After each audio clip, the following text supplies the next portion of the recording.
여러분 안녕하세요. 최신 세계 경제 뉴스를 발췌 소개하고 제 의견을 곁들이는 세계 경제는 지금 Current Issues of Global Economy 편집자 정견만입니다. 네, 1월 10일자 세계 경제는 지금 Current Issues of Global Economy 진행하겠습니다. 오늘 토픽 3건과 단신 4건을 소개하겠습니다.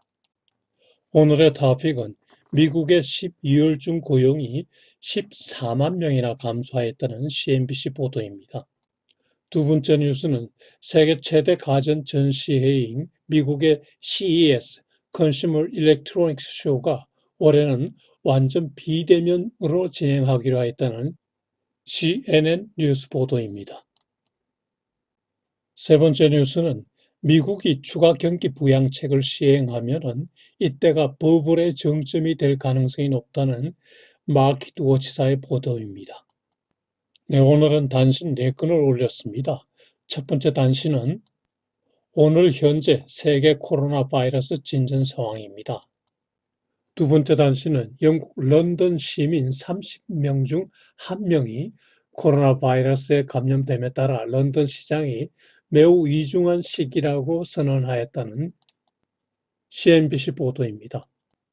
세 번째 단신은 바이든 대통령 당선자가 20일 개최되는 취임식에 펜스 부통령을 초대하면서 트럼프 현 대통령은 취임식 참석 자격이 없고 그가 불참하는 것이 좋은 일이라고 말하였다는 CNBC 보도입니다. 네 번째 단신은 다음 주 미국 금융시장 주요 일정이 되겠습니다. 네, 오늘의 다음 뉴스. Economy sees job loss in December for the first time in 8 months as surging virus takes toll. CNBC 뉴스 보시죠. 12월 중 미국의 고용이 14만 명이나 감소한 것으로 나타났습니다. 8개월 만에 감소세로 전환하였고요. 예상 5만 명 증가보다 크게 악화된 고용 지표입니다. 그 요인은 코로나 바이러스 확산과 그리고 그 차단을 위한 경제 봉쇄 조치에 따른 것입니다. 실업률은 6.7%로 전월과 같지만은 작년 2월에 3.5%에 대비해서는 매우 높은 수준입니다. 업종별 고용 동향을 보면요. 대면업을 위주로 하는 접대업 고용이 49만 8천 명이나 감소하였습니다. 전문직과 기업 서비스 부문 고용은 16만 1,000명 증가했고요. 소매 부문도 12만 1,000명 증가했습니다. 건설 부문은 5만 1,000명 증가하고 교통창고업은 4만 7천 명 증가했습니다. 건강보조도 3만 9천 명 증가했습니다. 도매 부문은 2만 5천 명 증가했고요.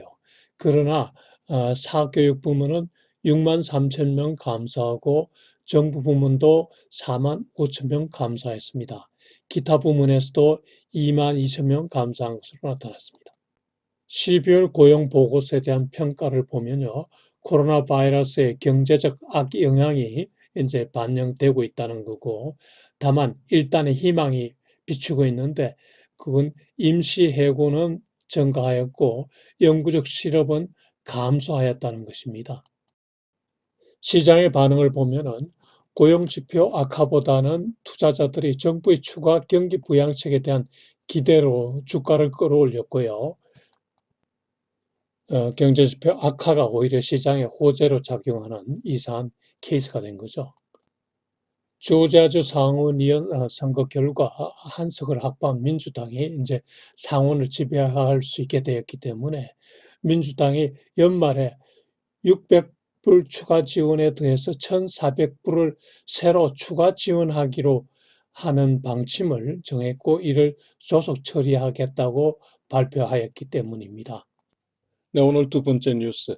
What to expect at the first ever All Digital CES 2021. CNN 뉴스 보시죠.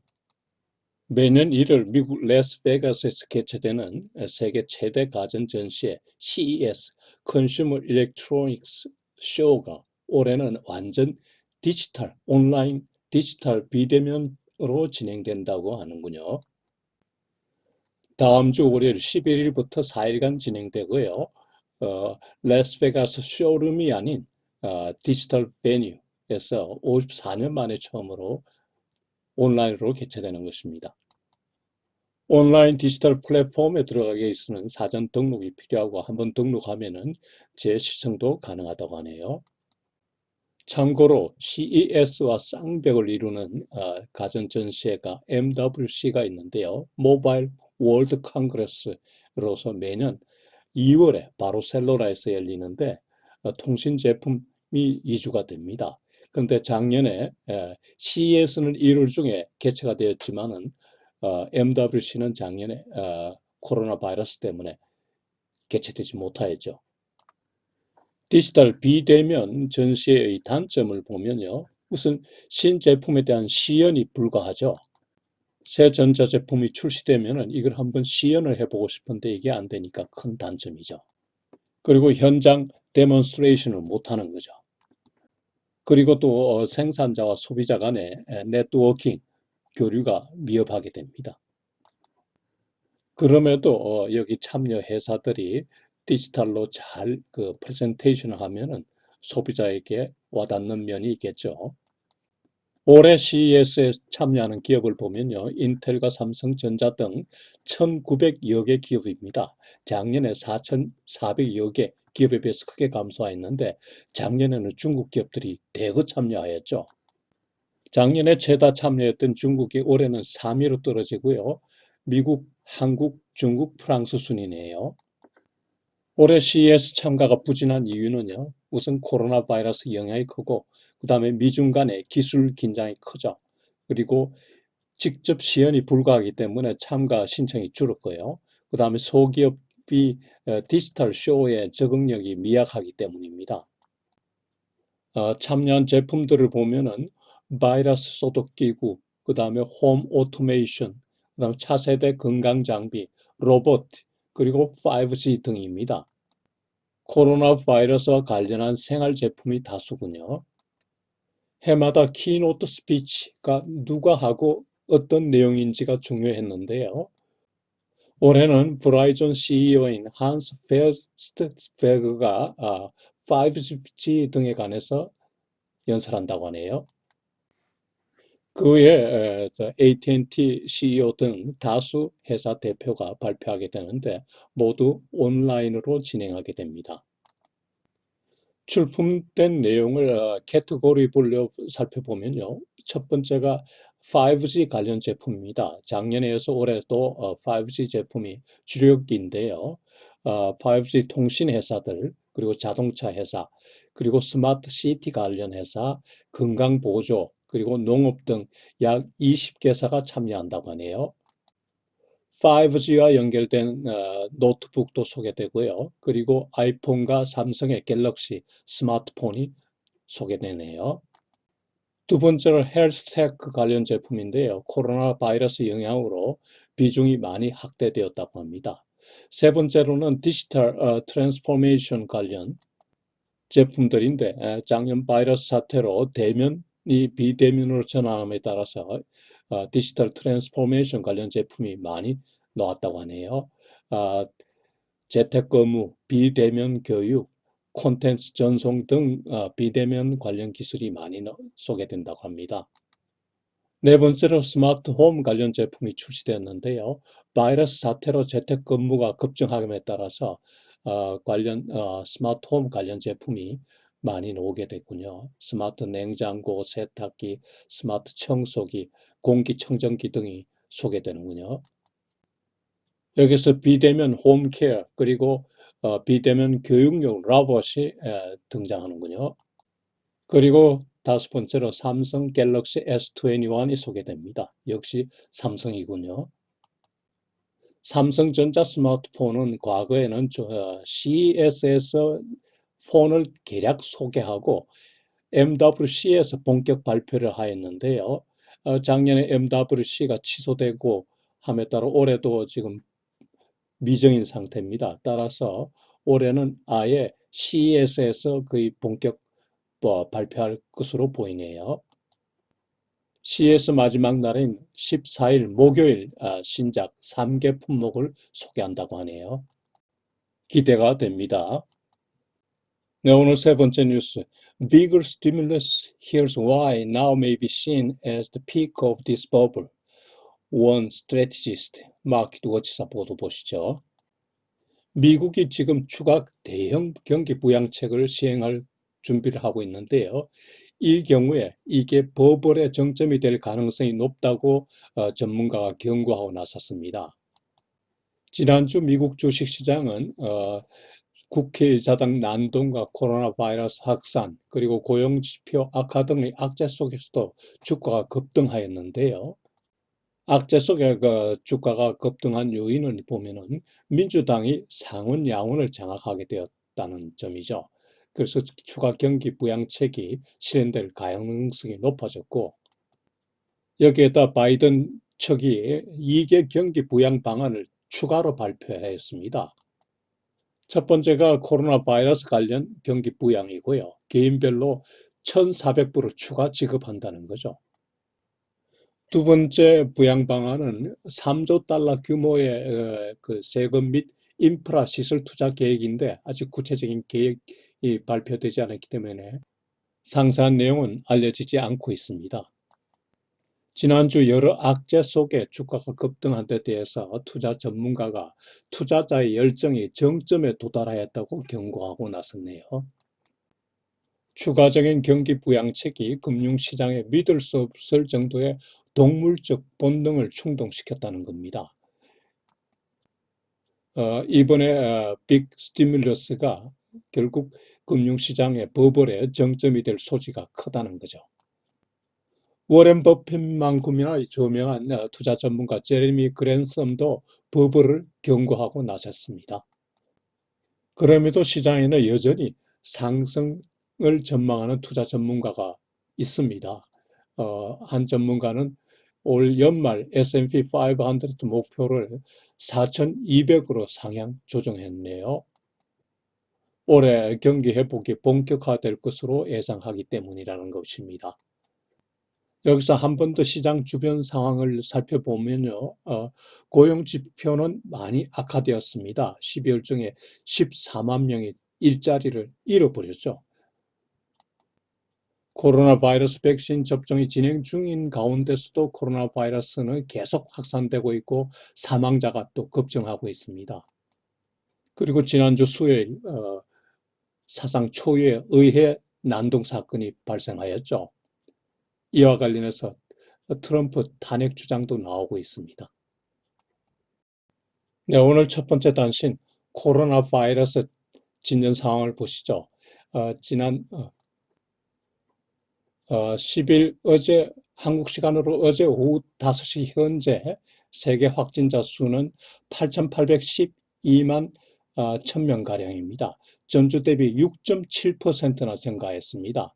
사망자 수는 191만 4,378명으로 전주 대비 5.3%나 증가했습니다. 확진자와 사망자 수가 증가 템포가 더 빨라졌습니다. 국가별로 보면은 미국의 증가세가 계속 확대되고 있고요. 유럽, 특히 영국의 변종 때문에 그 확산이 커지고 있습니다. 영국이 프랑스를 제치고 6위에서 5위가 되었습니다. 그 외 국가별 순위는 변동이 없습니다. 두 번째 단신은 영국, 특히 런던에서의 코로나 바이러스 진전 상황과 관련된 내용입니다. 영국 런던 사람 30명 중 1명이 지금 코로나 바이러스에 감염된 상태고요. 최근 2주간의 변종 바이러스 감염자가 그리고 그 사망자가 급증하고 있다는 것입니다. 오른쪽 그래프를 보시면 실감이 나죠. 런던 시장은 이에 즉각 대응치 않으면 국가보건기구가 통제 불능 상태가 될 거라고 하네요. 현재 건강 및 병원 시설이 거의 소진되어 가고 있고요. 특히 변종 바이러스 환자가 급증해서 2주 내에 병원 시설이 전면 소진된다고 하네요. 영국은 현재 3차 봉쇄 조치를 시행하고 있습니다. 발병자와 사망자의 급증에 따라서 영국 정부는 백신 허용도 세계에서 가장 빠른 속도로 하고 있는데요. 파이자 바이온텍 제품에 이어서 옥스포드 에스트라제네카 백신, 그리고 지난주 8일에는 모데나 백신도 긴급 승인하였습니다. 네, 오늘 세 번째 단신, 미국 바이든 대통령 당선자가 트럼프 현 대통령은 취임식 20일에 취임식 참석 자격도 없고 불참이 오히려 좋은 일이라고 얘기했습니다. 대신에 펜스 부통령을 초대하겠다고 하는군요. 지난 6일 수요일 의회 난동 사건을 조장한 것과 관련된 이야기겠죠. 지난 주말에 미국 공화당 상원의원 그리고 국무부 직원 등이 트럼프는 대통령 재직이 부적절하다고 지적하고 나섰고요. 교육부 장관 등이 사퇴하고 나가버렸죠. 그동안 트럼프 대통령이 즐겨 애용하였던 트위터에서도 트럼프의 개인 계정을 영구 정지시켜 버렸습니다. 지난 6일 저녁에 24시간 한시 정지하였다가 8일 날 영구 정지 조치를 내렸습니다. 페이스북과 여타 소셜 미디어도 정지 조치를 내리긴 마찬가지입니다. 민주당은 탄핵 절차에 착수하였는데요. 펠로시 하원 의장이 펜스 부통령이 수정헌법 25조를 발동해서 트럼프를 몰아내지 않으면 의회가 탄핵 절차를 진행하겠다고 하네요. 내란 선동에 해당한다고 하는 거죠. 여기서 참고로 미국 헌법에 대해서 좀 알아보시죠. The Constitution이라고 하는 미국 헌법은 1789년에 제정되었는데요. 독립한 지 13년 만이죠. 이 본 헌법은 서문과 8개조로 구성되어 있는데요. 1조가 의회 관련 사항, 2조가 대통령 관련 사항, 3조가 사법부, 4조가 주정부에 관련되는 등입니다. 그 이후 미국은 헌법을 33차례 수정하였는데요. 이를 수정헌법이라고 합니다. 그 25번째로 수정된 헌법이 지금 얘기하고 있는 수정헌법 25조입니다. 수정헌법 25조는요, 현직 대통령이 직무 수행 능력이 없을 경우, Presidential Disabilities의 경우에 부통령 그리고 국무장관 등이 차순위로 대통령 권한을 대행하도록 한 조항입니다. 여기서 대통령 직무 수행 능력이 없을 경우란 세 가지 요건인데요. 첫째, 사망하거나, 둘째, 사임하거나, 셋째, 제거된 경우를 얘기합니다. 여기서 제거된 경우란 부통령이 내각 동의를 얻어서 대통령을 해임하거나, 그리고 또 한 가지는 의회가 탄핵을 결정한 경우입니다. 의회의 탄핵은 상하원 각각 3분의 2 이상 찬성하면 됩니다. 펠로시 하원 의장이 펜스 부통령이 수정헌법 25조를 발동해서 트럼프를 몰아내지 않으면 의회가 탄핵 절차에 들어가겠다는 내용이 여기에 해당하는 거죠. 네, 여기서 대가리가 깨져도 트럼프를 지지한다는 트럼프 열혈 지지자들의 미국 국회 난입 사진들을 한번 살펴보시죠. 미국에서 어떻게 개회 중인 의회에 이렇게 난입 사건이 발생할 수 있는지 상상 초월입니다. 1990년 봄에 제가 미국 의회 캐피탈을 방문할 기회가 있었는데요. 당시 이 방문하면서 제가 미국 의회주의, 미국 민주주의에 대해서 경외심을 갖기도 한 계기가 되었죠. 떼깨트들의 의회 난입 사건을 보면서 착잡한 생각이 들더군요.